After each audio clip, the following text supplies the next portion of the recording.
जोधपुर में ठंडी हवाओं ने ठिठुरन बढ़ा दी है। ओरसिया में छाई है कोहरे की चादर। पश्चिमी विक्षोभ भी सक्रिय हो गया है।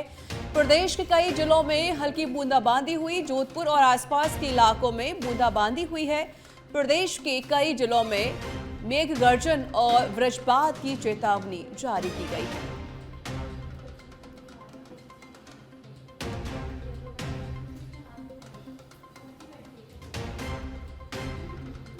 और आइए सीधे रुख करते हैं जोधपुर का, जहां पर हमारे संवाददाता जुड़ चुके हैं जितेंद्र जूडी। इस पर और अधिक बातचीत करने के लिए जितेंद्र, अगर मौसम को लेकर बात की जाए तो क्या मौसम है फिलहाल जोधपुर में, क्योंकि ठंड का प्रकोप अब बढ़ता ही जा रहा है, कोहरे की चादर अब देखी जा रही है और लोग किस तरीके से इस ठंड से बचने के लिए क्या कुछ प्रयोग कर रहे हैं? बिल्कुल ऋचा, बता दूं कि जोधपुर में भी अब पश्चिमी विक्षोभ का असर देखने को मिला। सुबह से ही कोहरा छाया हुआ है। मेरे पीछे भी देख सकते हैं, गाड़ियां जो है लाइटें लगाकर चल रही है। हमारे साथ कुछ है। सर, आज कैसी ठंड रही, क्योंकि काफी दिनों बाद ये ठंड आप देखने को मिली, क्या उपाय कर रहे हैं? देखिए, ठंड है जो आज सुबह जो सर्द हवाएं चली है और जो कोहरा छाया है उससे ठिठुरन सी महसूस हो रही है।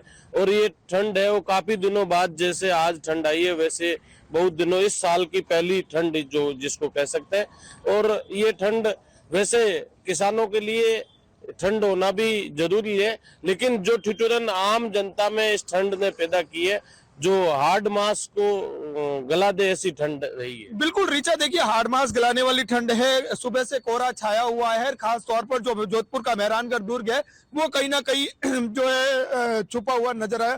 किस तरह की ठंड है आज?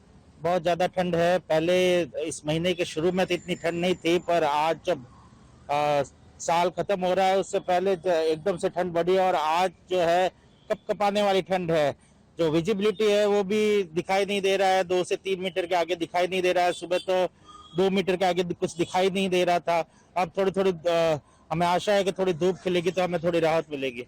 बिल्कुल, कहीं ना कहीं जो मावठ की बारिश हुई है उससे जो असर जोधपुर में भी देखने को मिला है। जोधपुर में सुबह से कोहरा जो है छाया हुआ है, विजिबिलिटी जो है वो भी कम नजर आ रही है। कहीं ना कहीं सुबह जो कोहरा था, अब धीरे धीरे जैसे ही सूर्य निकला है, धीरे धीरे जो है यह कोहरा समाप्त होने का शुरू होगा।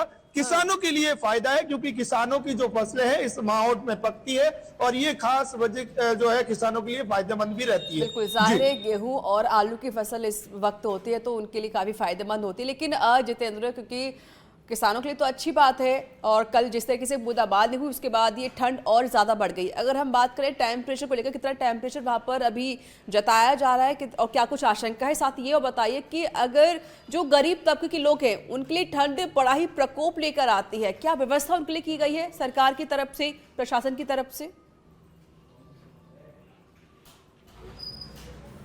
देखिए ऋचा, बता दूं कि प्रशासन की ओर से रैन बसेरे की व्यवस्था जरूर की गई है। Railway station, roadways bus stand और कुछ ऐसे चिन्हित जगह है वहां पे जो है रैन बसेरे की व्यवस्था की गई है। गद्दे और घासिये, रजाई, ये चीजें उनको दी जा रही है। फिलहाल उसमें भी कई चीजें देखने को मिलती है।